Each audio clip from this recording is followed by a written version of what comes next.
नमस्ते प्रणाम। हम किशोर लाल यादव सबके गोड शू गोल्ड अंकल। अब बहुत प्यारा है गाना और रिलीज भैया दिलवा दिल चोरी कई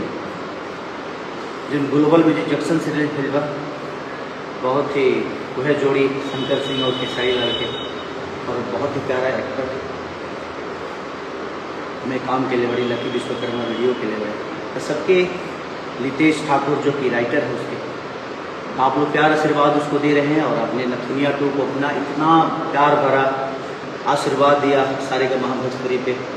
डीजी शाह जी को आप लोगों ने इतना प्यार सम्मान दिया और आज भी 1 नंबर पे है वो म्यूजिक सेशन। तो आप सबका प्यार ही आशीर्वाद है कि आप लोग इतना प्यार और इतने आशीर्वाद से अपने बेटा को भर देते हैं और आप सबका हमेशा मैं आजीवन शुक्रगुजार रहूँगा इस बात के लिए कि हर बुरे वक्त में आप लोगों ने मेरा साथ दिया है और अच्छे वक्त में भी आप लोगों ने प्यार किया है। तो बस इसी प्यार के साथ है और कल आप लोगों को जितने लोग अभी हॉल थिएटर में उस सिनेमा को नहीं दिखे हैं जिस फिल्म का नाम है डंस और उस सिनेमा कल ही ग्लोबल म्यूजिक जंक्शन पे ही रिलीज़ हो रहा है। तो आप लोग यूट्यूब पे कल रिलीज़ हो रहा है और प्रीमियर लग चुका है। तो आप लोग अपना प्यार और आशीर्वाद जितना हो सके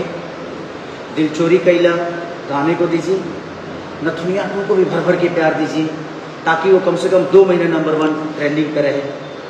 और इस डंस फिल्म को भी अपना प्यार और आशीर्वाद इतना दीजिए कि हम ऐसे ही कोशिश करें कि बेहतर चीज़ें आप सबके बीच में लाएं और आप सबका प्यार और आशीर्वाद ऐसे ही मिलता रहे। राधे राधे।